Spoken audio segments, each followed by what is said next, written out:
Hey guys, Buckeye Bar Guys. We wanted to thank you guys for tuning in to us here on Buckeye Bar Talk. Great show we got coming up today. We're really looking forward to you guys listening and watching it.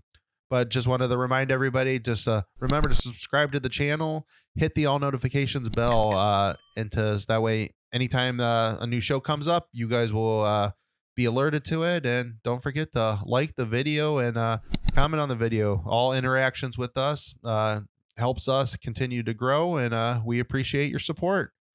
Now to the show. Welcome back, everybody, to Buckeye Bar Guys here on Buckeye Bar Talk, which is part of the Big Banter Network. Mike. And I'm John. And tonight's date is Thursday, April 11th, 2024. And got a big show for you, everybody, tonight. It should be pretty fun. As we got, we'll be talking about running back room, as we got a new coach, player leaving. Talk a little bit spring game, as the spring game is coming up on Saturday. And then we will, as we started on our last show, where you're doing basically in the last 30 years, best non-champion Ohio State team. So we will be doing our quarterfinals for that. So first up, so Buckeyes finally hired a new running backs coach, Carlos Locklyn from Oregon. He seems like pretty young guy, not a ton of experience, but from just reading through different things and listening to some of the different media availabilities he's had, but at Oregon and recently at Ohio State. I like the hire. I think he's a good young coach. I think he's going to expect a lot of room. And, so I'm really happy to see, I think, the intensity and competitiveness he's going to bring. We've kind of talked about how it just seemed like the room was getting a little stale with Alford over the last several years. And I definitely think Carlos is going to be kind of a good coach to kind of maybe just kind of bring that juice back into that room a little bit.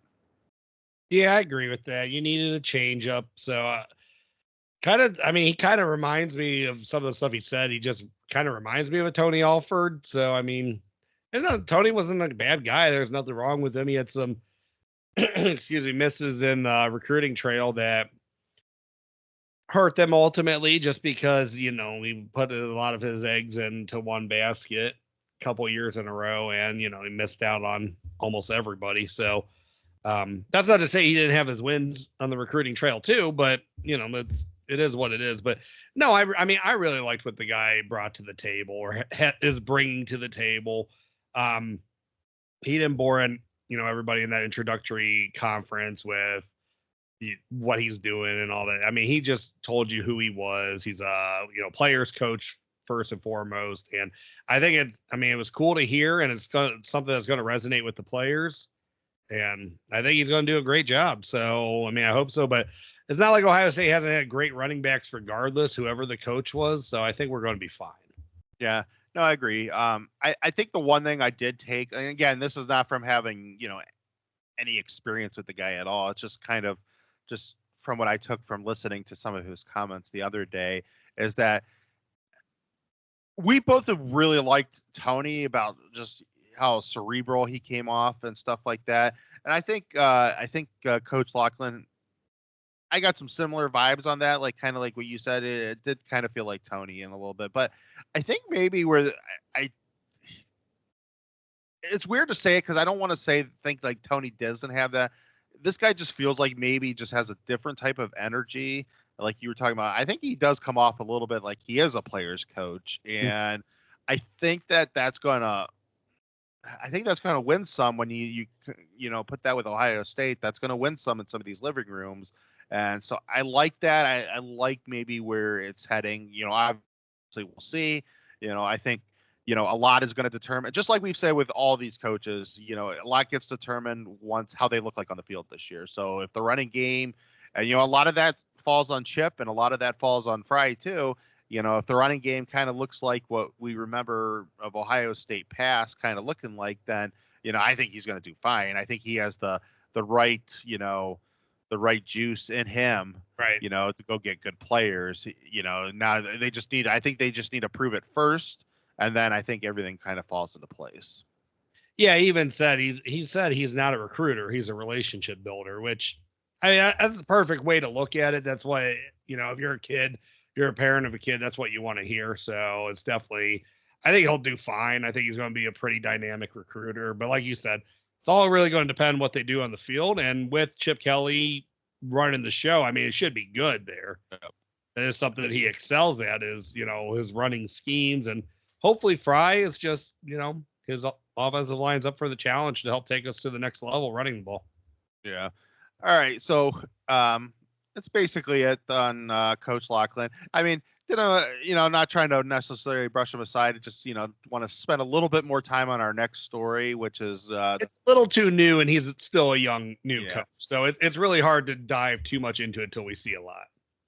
Yeah. And, unfortunately for him, as much as, the how good and top heavy this running back room looks, with the injuries you think about over the last couple of years, them losing Dallan Hayden now to the transfer portal, which, happened, was announced this week, does put a little bit of a wrench into the whole operation. I mean, the whole Hayden situation has been one of the weirdest situations that I can remember in a couple of years. Like, it's like, so you think about guys like CJ Hicks, and there's fan expectations which are just like, CJ needs to play, CJ needs to play, CJ needs to play.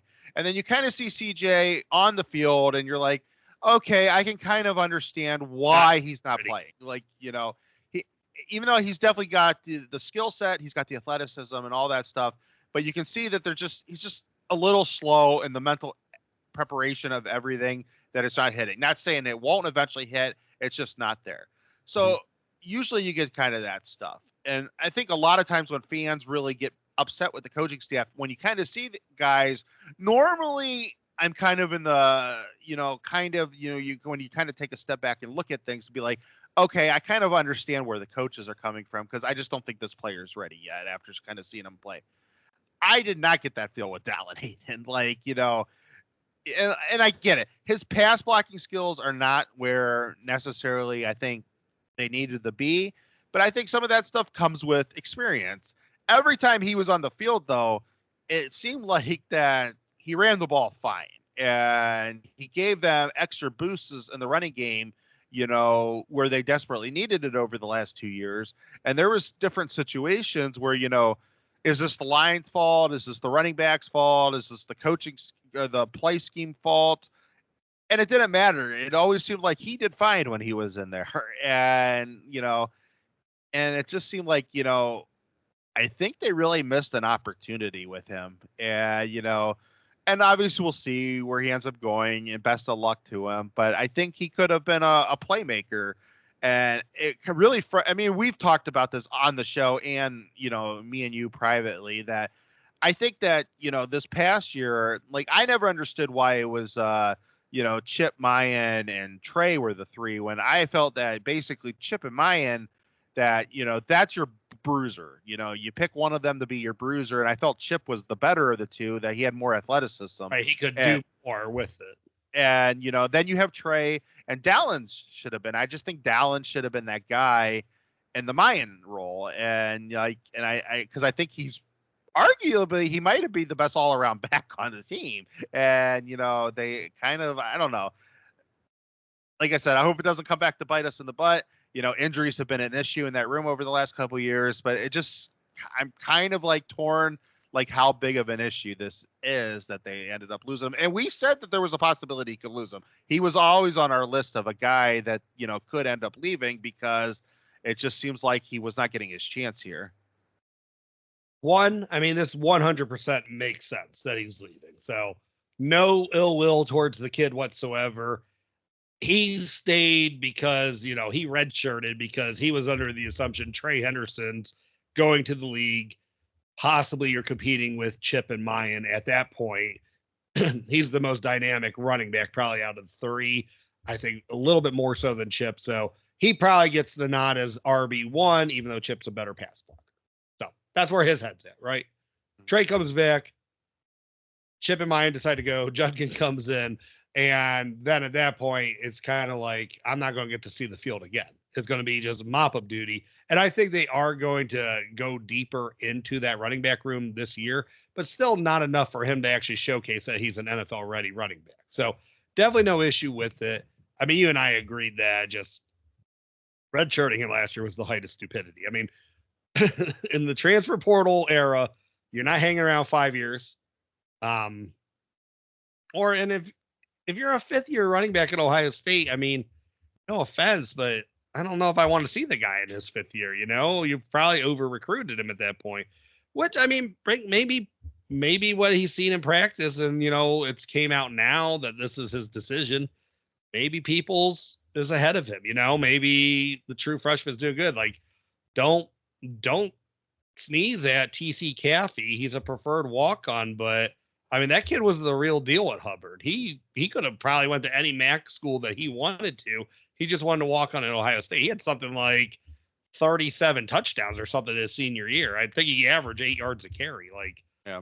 He's a hell of a running back. And we saw it. I mean, even as a true freshman preferred walk-on, he had a big touchdown against who they beat the hell out of 2 years ago. Was it Toledo?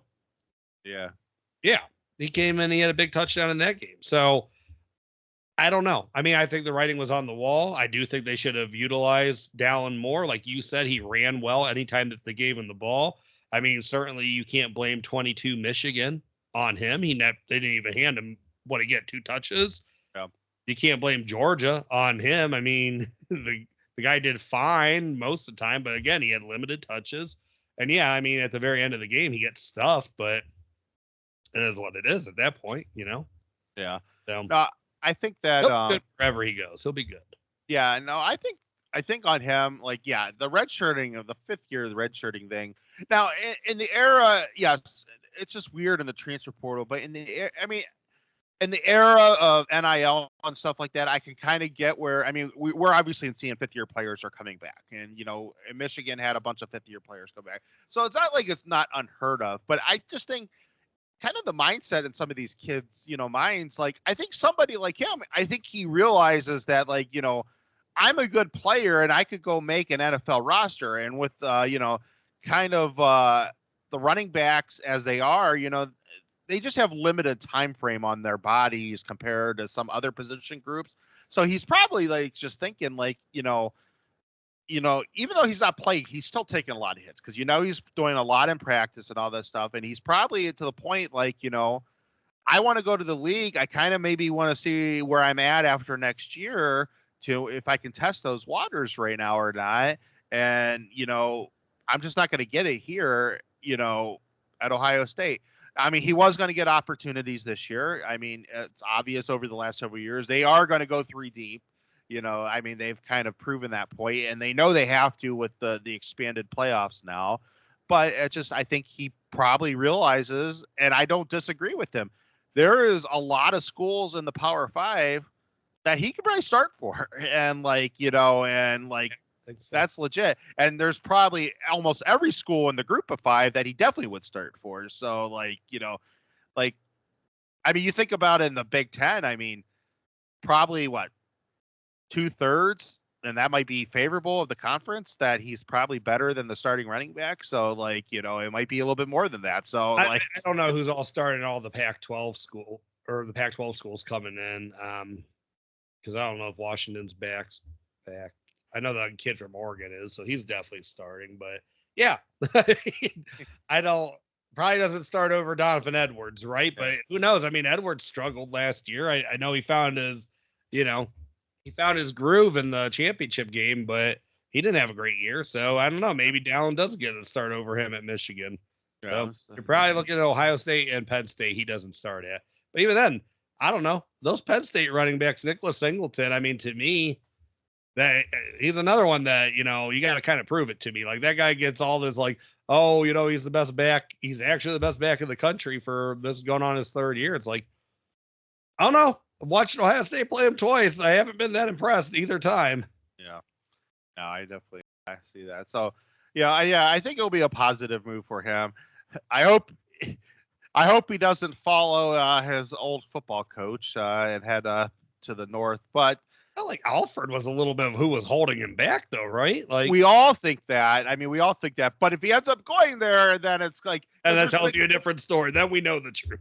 Yeah, it's like there's been kind of a debate going on Twitter over the last several days since it happened. You know, was it Day holding him back or was it Alford holding him back? So like everything I've heard, it's on Alford, just because I mean we've talked about this before. You know, in this level of college football, you know, the position coaches have pretty much the say of who's ready and who's not ready to play. Right. So, you know, it feels like it is Alford. And the way Day kind of sounded towards some of his press conferences, it seemed like that, you know, like he was kind of getting frustrated that he wasn't playing, which, you know, I mean, if that was the case, I would hope you'd like put your foot down and be like, hey, you know, you're playing him. Like, yeah, at the end of the day, I'm still the head coach, but like, you know, so I don't know. Like, it just seems like, you know, I don't think he will go to Michigan, but if he decides to go to Michigan, I think then that would answer that question of, you know, where he thought who was holding him back and who wasn't. So,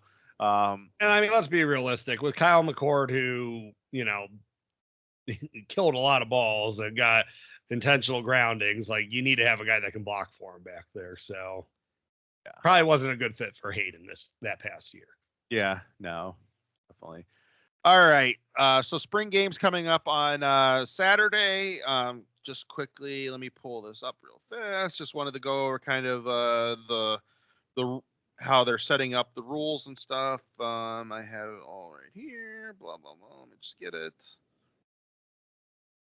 I did have it. Oh, here. Okay, here it is. So kickoff is going to be on 12:05. It's on Fox. Jason Benetti, Urban Meyer, and Brady Quinn are going to actually be in the booth calling, and Joel Klatt and Jenny Taft are going to be on the sidelines. First three quarters will be 12 to 15 minutes with stoppages. Fourth quarter will be 10 minutes with a running clock. Format is offense versus defense. It's traditional scoring for the offense. Defense and score via touchdown, 6 points. Takeaways, 3 points. 3 and outs are 3 points. Sack is 2 points. Forced punt is 1 point. So that's how they will set it up. So it'll be offense versus defense. Kind of what's like, you know, what are you looking for to see in this? You know, some of these things can be, you know, spring games are always interesting because, you know, it gets everybody excited. Obviously, Buckeye fans, you know, it's kind of feels like it's the unofficial start of the season, and gets everybody kind of talking. But, you know, for as like guaranteed as a lot of things seems like this at Ohio State, there's still there's some big question marks still on it when you think about quarterback, offensive line, kind of where we're at from last year. So, you know, just where's your head at right now heading into this game? I gotta see who's better with Jeremiah Smith, whether it be Will Howard or Julian Sayin. I got to see Jeremiah Smith then connect with one of those guys for a touchdown or two and get the hell off the field, because he does not need to play any more than that, even as a true freshman. Sorry to say it. No, I mean, what we need Jaden Ballard to at least show that he could be a spring game superstar, right? Like yeah. He's got to do something. You know, the line's all coming back, and I know outside of Matt Jones. So you do have a hole there that you're trying to figure out, but you got another like 3 pieces there. I mean, Hinsman, I know, is not going to be your starter, probably, at least right now it's McLaughlin, but you got to be able to block the defense a little bit, right? Like, yeah, I'm a little worried that the defensive line is just going to eat the offensive line, kind of like what we saw last year, and, you know, not be too too thrilled with that, but we'll see. But no, I gotta see the offensive line at least put up a fight against our defensive line. I don't know. I mean, I'm interested to see the quarterback competition, but that's a lot of mouths to feed in that room, and I don't know how you juggle it all, especially like we're hearing a lot of stuff that Julian Sayin's looking, you know, he's in the mix supposedly. That's what Ryan Day said. He's in the mix. Like, you know, I mean,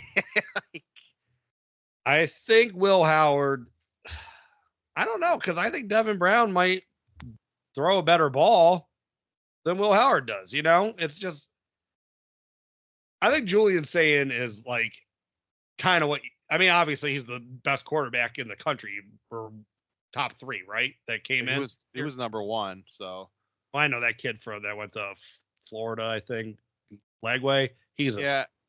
So, I mean, I think he was number 1 on most boards saying, but I mean, there might be a couple that where he wasn't, but I mean, he's pretty much was the number 1 quarterback. You're top 2, top 3 for sure.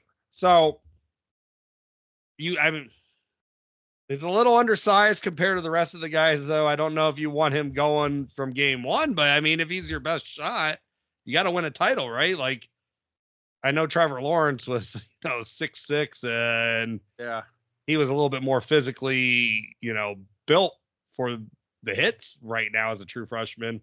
But I don't know. I mean, you got to get your best guy out there. So if that's it, you got to roll with him. But I think it's who makes Chip Kelly's. I want to see who makes Chip Kelly's offense look the best. But still, it's going to be new for these guys. So it's not going to look that pretty. The defense is going to be ahead of them. We know this. Yeah. I mean, I'm expecting the defense might be able to win unless the receivers do their thing. Yeah. I think the biggest thing Ryan Day does. I mean, we talked about this when they brought Julian Sayin in. So, and this was a lot of people talk about. This is kind of like Ryan Day really kind of needs to. And this is weird to say, and I know there's going to be Buckeye fans that are going to freak out when I say this. Like, he kind of needs to thread this needle pretty carefully with that stuff. If Julian Sayin comes out and looks like just unbelievably great, that scares me about all the guys above him. And, for a lot of reasons. And not saying that, if Julian Sayin came out and is definitely the best player on this team, like best quarterback on this team, like I would be 100% okay with him starting game 1. But you don't want your 2 scholarship quarterbacks to be 2 true freshmen. Yeah. And I think they could lose the whole room. And I know there's people rolling their eyes and stuff like that, but when you are competing for a national title, that quarterback depth is going to matter. So I'm not saying that, don't give Julian Sayin any opportunities on Saturday. I think he needs to play. If the kid lost his black stripe and is looking really good, he deserves it. If he's putting in the work and he's looking good in spring practice, he deserves the play. Like, I will say that right now. I think Ryan Day needs to be a little careful where, if he decides that he's going to, if he decides he's going to put him in earlier in the game when he's got a lot of the elite wide receivers still out there, then, it could cause some sort of controversy. And that if he looks like he's heading to, and we know what the fan base is like, and if he looks great, there's going to be a bunch of just chattering everywhere. And, noise. I mean, we know noise gets into the woody. Like it's not like the players don't hear it. It's not like the coaches don't hear it. It's pretty apparent that they do hear everything that, the fan base does say, regardless that if you say that they're not trying to listen, they do hear it.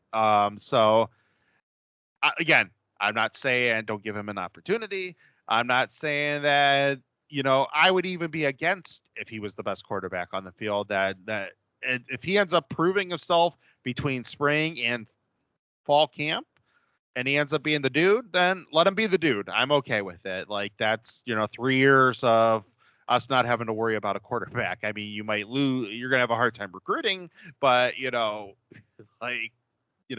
but you could, especially if the NCAA does come back and decide that anybody can transfer whenever they want, which seems like that's what they're going to do. You could lose all 3 of the guys in front of him. Yeah, very real possibilities. All right, lightning round. So we've talked about O-line. Well, I talked about both. What do you want to see O-line?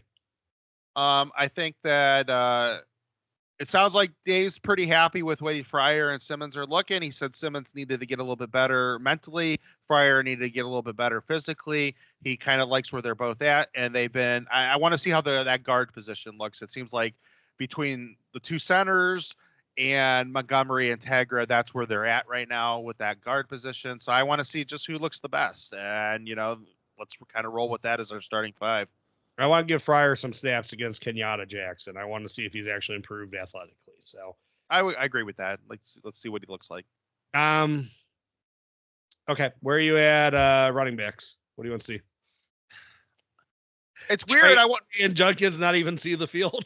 Like I wanted to see a lot of Dallan, and so I'm okay with seeing the freshmen. Let's get Trey and Judkins just to get the crowd all oohing and and maybe a couple runs early in the game, maybe some fancy stuff with some things that Chip's thinking about doing, and then let's get them both off the field. No point in doing anything to damage either one of them. Receivers and tight ends.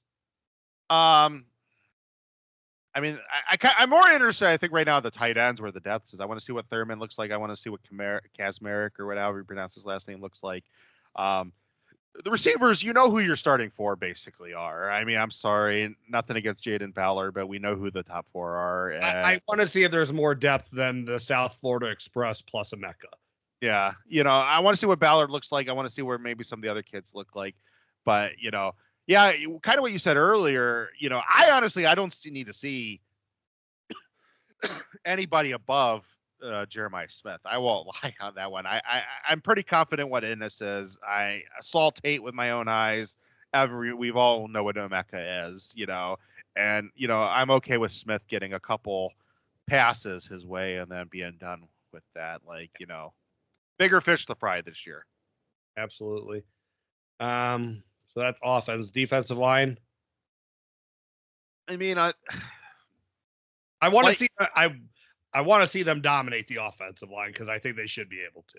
I want to see that but too. It scares me. It scares me, and then it will scare me in the opposite if the offensive line actually looks good. And I mean, sometimes we forget that these guys have been going against each other for the last 4 weeks. So it's like, maybe the offensive line actually will look good against them, and then I'll be like, oh great, it's gonna be the defensive line is not where they should be. But so I don't know about the defensive line. I don't expect them to do a lot of stuff.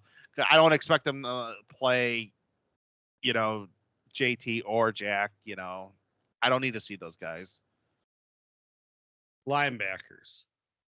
I get it. We don't do a lot of blitzes in spring games, but I want to see some stuff. I want to see Sonny's and Hicks's athleticism and how maybe James is kind of thinking about using them this year. I'm kind of the opposite. I mean, I do want to see their athleticism. Don't get me wrong, because I think that's something to get excited about and could definitely give people hope for the position and everything. But I want to see situationally just where they are in space, like how that athleticism, are they in the right spot to begin with, and they're not just relying on their athleticism. No. Like has the game slowed down for them? Real quick tangent, sidebar. Did they mess up with Sonny Styles moving him now? Shouldn't they have been able to identify his body size from day one, and he should have been working as a linebacker? I think he should have been moved last year. Like if he's behind everyone else third year and he doesn't get to start again this year because it's a new position for him, isn't that a failure on Ohio State? It is. I mean, they should have moved him last year. Now, I don't think he's going to be. I think he is going to end up being the starter because I think they want the best 11 on the field, and I think he's one of the best 11. So I think that even if they have to blitz him every play and not put him in coverage, I think that he's going to be out there. Where I'm at, if him and Hicks are those guys, but you still need Simon as your solid, run stopper that just knows the defense, knows how to call out the defense, they're going to figure out a way to get Hicks and Styles on the field at the same time. One's just going to be a blitzer all the time.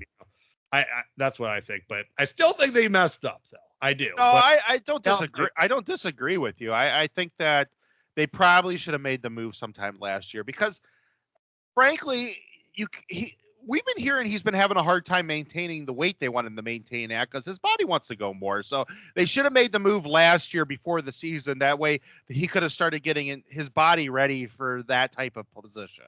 I mean, at 6'4", they should have been thinking about him as an edge rusher or linebacker from day one, We talked about it that he could have been like the Jack, like I don't know, maybe kind of whatever this envisioning that Knowles has, like I don't know, everything he's kind of saying, he seems like he could do it. It's like no, that's so okay. Let's lump secondary together. What do you want to see out of them? A lot of people, a lot of young kids. Like again, this is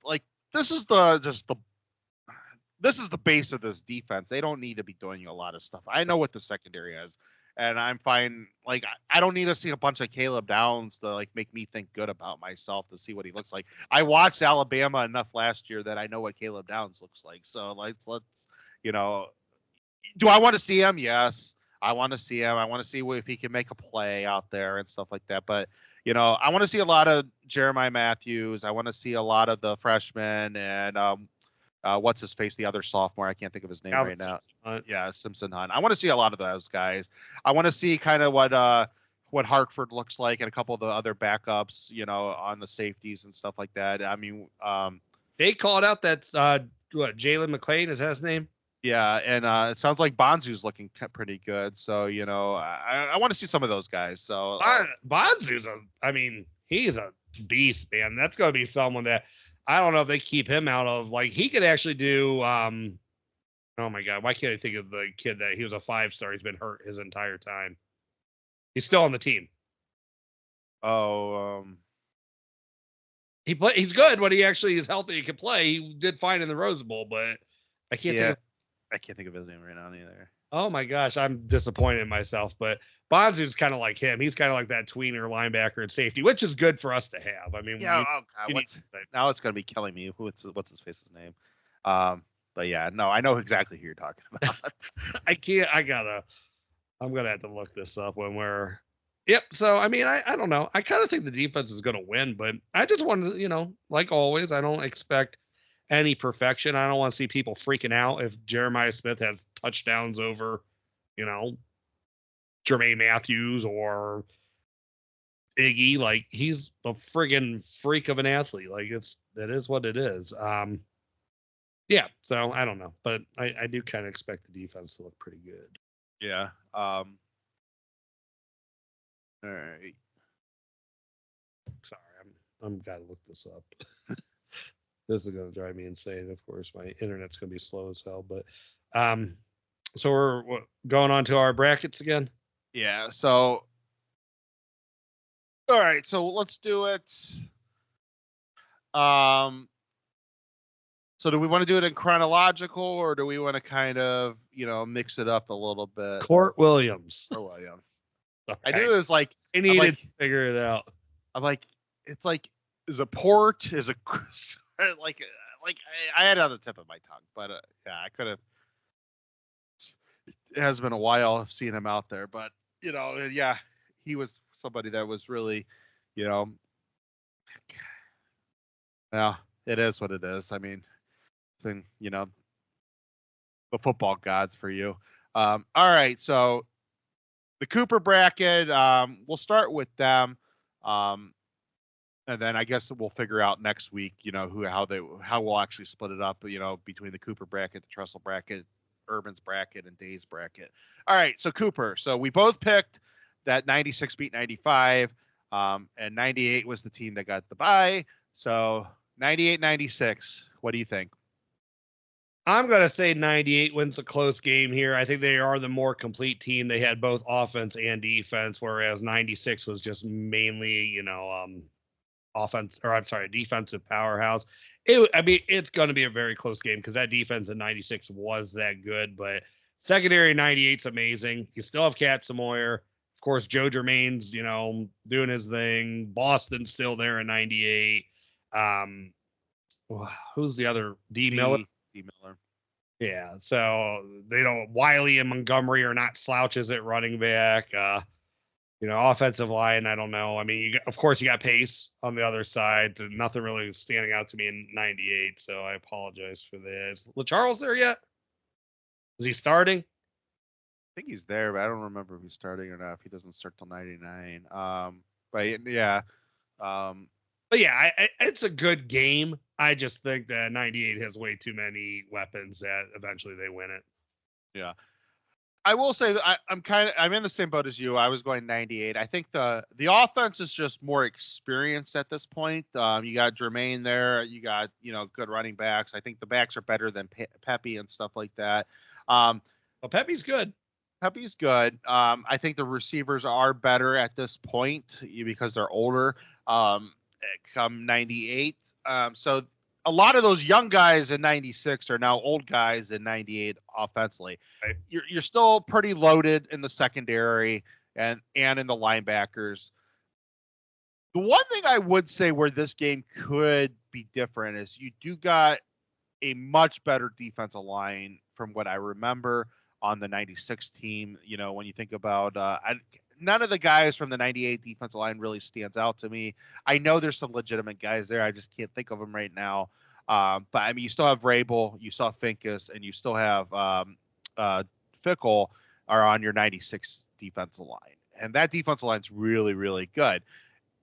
And that offensive line for the 98 team was good. I mean, they never had any issues that whole year, but the 96 line's a little bit better because of, you know, you still have Orlando Pace. And that just, I don't know, just helped everybody out. And you had some other big, you know, maulers on that offensive line. So I am going slightly, you know, slightly on, I think the Ohio State 98 team is slightly better. You know, that 96 defense. Now, the strength on strength is the 98 offense against the 96 defense. So maybe that kind of evens it out a little bit. I think that the 98 defense is probably better than the 96 offense because those guys were just so young still in the 96 team. So I think that probably that secondary for 98, Katzenmoyer and stuff like that, probably, even though the 96 defense is better than the 98 defense, I think the 98 defense against the 96 offense probably has an advantage. And the 98 offense against the 96 defense, it's probably enough of a wash, I think, either way, that I think that probably 98 wins. No, yeah. Okay. So we agree. 98 moves on. All right. Trestle bracket. So we both said 05 over 2010 and 06 made the national title game. So we gave them the bye. This one's a very interesting game to me. I mean, I think this actually might be the most interesting out of the whole bunch, you know. So what's your thought process going into it? I have 05 winning. I think Santonio Holmes makes up for not having Beanie. You know, your offensive line's better in 05. You got Bobby coming off the edge, and we saw in that national title game that they struggled mightily against the tough defense that was blitzing. I mean, you have studs everywhere in your linebacker room. So I think, you know, Ubodi's still there, Whitner's still there. So I'm not saying that Ginn's not getting by those guys and Troy's not throwing touchdowns, but I think you have a better secondary. You still have Jenkins there. You still got Mangold and Sims are still there, right, on your line. So yeah, I mean, I just think overall they're a better team. And I mean, it's probably the narrowest of margins because the other team made the national title game. But I've always said I think 05 wins the national championship had they just not made two bad plays that year, you know? Yeah. And maybe, I don't know, maybe Ryan Hamby makes a mistake. So, you know? But, you know, that's my upset. I do think 2005 would win the game. It's not going to be a blowout, but I think they actually kind of can win it, you know. I don't think they need to score at the end to win it. I think they can have it in control in the fourth quarter. Yeah. I think that, you know, I've been kind of going back and forth, just like thinking of this one, because I like everything you said, I agree with, like, you know, and we've talked about it. Like, it's weird because, you know, that you can make real arguments that 2005 is Jim Tressel's best team, top to bottom. Like, that is a loaded team. And I know you think about, well, they had those two losses. Well, you know, Troy Smith's suspension hurt them early in that season. And the way we're looking at it here, this is them at their best. Now, the Troy Smith in 06 is still better than the Troy Smith in 05. Absolutely. No doubt. There's no argument about that. But the Troy Smith 05 had Gonzo and Holmes. And, you know, and not saying that Robisky and Roy Hall Jr. aren't good wide receivers, because they are very good wide receivers. They're just not Santonio Holmes. I mean, the guy's won a Super Bowl MVP. And I mean, Santonio Holmes is one of the best receivers. You could argue, well, he doesn't necessarily has the stats. He was one of the best receivers that ever lined up at Ohio State. No, I mean, a lot of them unfortunately don't have the stats because of just the evolution of Ohio State's offense. Exactly. So I definitely say, you have to really look at that. Now, the running back room in 06 is better because you got two studs back there, but Pittman, he was by himself was a damn good running back. And, even though Beanie was a better running back than him, Antonio Pittman was just like, he was a dagger against a lot of teams in 05 because he was like the forgotten man on that offense because you're just worried so much about the three receivers and what Troy can do to you that it's like, oh, you completely forgot that there's a home run hitter in the backfield that is actually pretty mean and nasty too, running the ball. And, and so you got that. The 06 defense was good, nowhere near as good as the 05 defense. That 05 defense, was special. I mean, that team is the only team that year, and you can check me. I don't necessarily think I remember it. Maybe not remember it correctly. There might be somebody else. I'm pretty sure I know they did, but I don't think anybody else held Vince Young that year below 40 points. Like, I think Texas scored 40 points or more in every game that season, except the game against Ohio State. They probably did. Like, I know the national championship game went over 40 points for both of them. That defense was, just lights out good. And, again, they kind of the Troy Smith suspension ended up hurting them, because if Troy Smith, the way he looked at the end of the 04 season, if he would have been playing right from the beginning to start that season, there's no doubt in my mind that they win the national title. And there's no doubt in my mind that they go undefeated because they do beat Texas with the Troy Smith that ends up finishing that season beats Texas with the team that they had. And, in Columbus, they would have beat Texas. I mean, they were close enough to beating Texas to begin with. And, the Troy Smith that they would have had that season would have beat Texas. And hell, Troy Smith might have ended up winning the Heisman. Like, you never know, like that year. Just a fact check. Lowest score output outside of that Ohio State game where they scored 25 was 40 points against Texas A&M. They scored 41 against USC.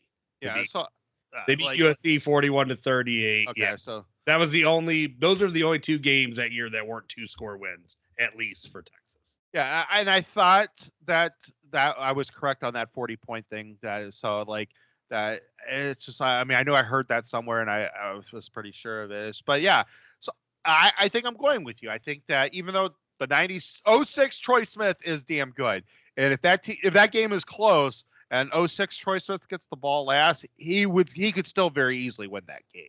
Yeah. But I think 05 top to bottom is still a slightly better team, which is crazy because the 06 team is a loss away from actually being the national champion. Yeah. Agreed. Yeah. All right, Urban. So we had a little disagreement here. I picked 12 over 18. You picked 18 over 12. 2015 is the team that they're going to go against. So I'll let you go first. 2018 versus 2015. End of the year? And as they are their best, at what they are at their best. I love Dwayne. And I love what they did. 2015 would absolutely just smack the shit out of 2018, though. Zeke would have ran all over them. And I know that's really was the offense by the end of the year. 2015 was running with Zeke and JT, but that would have been enough. They would have torched 18. Look at their secondary. Look at the athleticism of their linebackers. I just don't think, even with what Ryan Day did, spreading stuff out, I just don't think it works. And I think 15 handles them pretty easily. Yeah. I know this wasn't my pick, but just a couple points off of that. Just I agree with you. Tough Borland's not stopping Zeke up the middle. That offensively 2015 did, they struggled. It's crazy. They leave a lot to desire, but just running the ball, they were just so good. And that defense of 2015 would have, I just think, it'd be enough to really shut down the Still got Michael Thomas. Yeah. You still got Jalen Marshall. You still got Wilson. I mean, you got role players all over the place. I know you got better play calling in 18. So, yeah, absolutely. But Urban takes control at the end of the season. So it's a boring offense, but at least he knows how to call it effectively. Yeah. I wish it's the only thing that really sucks about that year is I think Urban Meyer could have made that decision that he makes earlier in the season, even though they're still winning. It's this sucks. I know I have JT Barrett and I know I have Ezekiel Elliott and I know how to call that offense. So Tim Beck, Ed Warner, you guys go over, sit in that corner over there. And, I'm going to at least call my offense. And if we go down in the playoffs because, Alabama or Clemson just can, do things a little bit differently than I can do, whatever, but we're going to go to the playoffs because we're going to run my offense. And I mean, it's not to it's nothing against Thayer. Thayer Mumford's good because he is the starting left tackle in 18, right? He wins that job.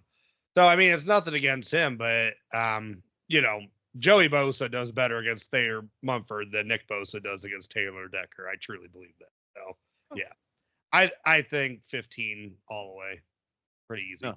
Yeah, I agree with that. Okay, so my were 2015 against 2012. I'm going with 2015 just because that team is just so loaded. I mean, it is. I think out of all the very teams, disappointing how they played that year on offense. The one thing is just the thing, the two teams that always come to my head, the what ifs. Well, there's more than that because we're going to get to 19 here too here in a minute, but 19 was there. They were in the playoffs. Play away from getting to the championship.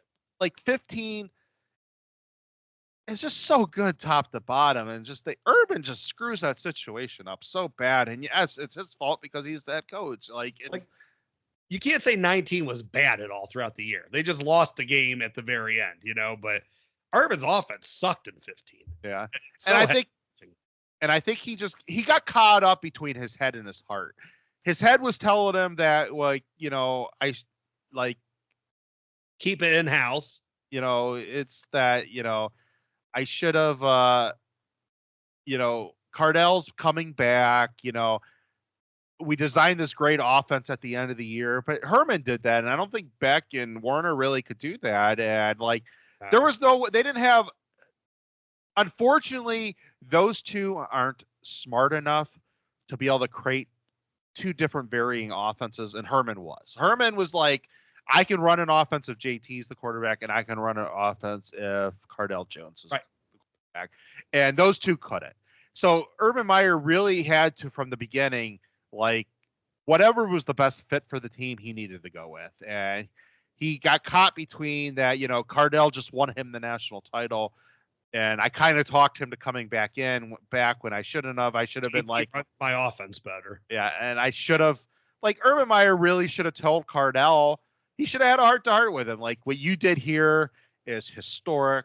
JT runs what I want to do a little bit better.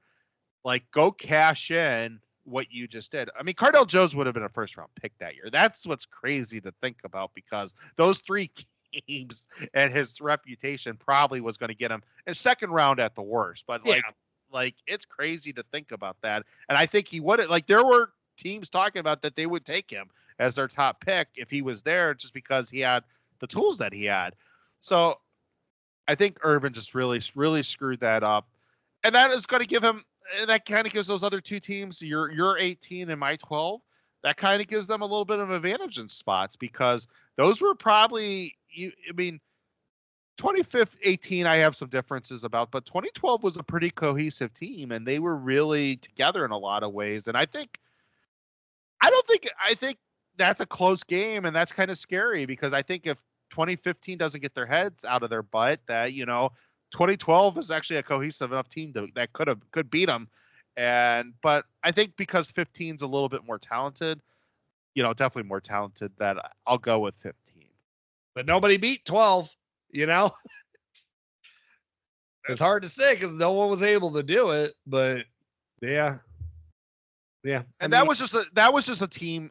The thing about 12-2 is that was just a team that wanted to prove something because and they deserve to play for the national title. Ohio State screwed that whole situation. Like that was a team that after everything that happened with Tressel and how bad the 2011 season was, that was a team that wanted to prove themselves that, the the whole thing that Urban was like, and I love Urban Meyer, but he was like portrayed as the savior to the football program. And Ohio State's cupboard was not bare. Like he had a lot of good players on that team. They just needed a damn good head coach. And, Jim Tressel was a damn good head coach and Urban Meyer was a damn good head coach. And that situation just kind of screwed them up that everybody was like, oh, here comes Urban to save it. And be like, no, the players are there, man. They he didn't have an empty cupboard coming into that season. Yeah, no, I mean, you're absolutely correct. It's a shame. Yeah, but I mean, they would have got into if they get into the national title game, though. I mean, what Eddie Lacy did to Notre Dame. I mean, Carlos Hayden, Braxton Miller would have chance. They would have killed Notre Dame. There's no chance in that game. All right, last one. 2019 was the team that got the bye. We both picked 2020 over 2022. So what do you think?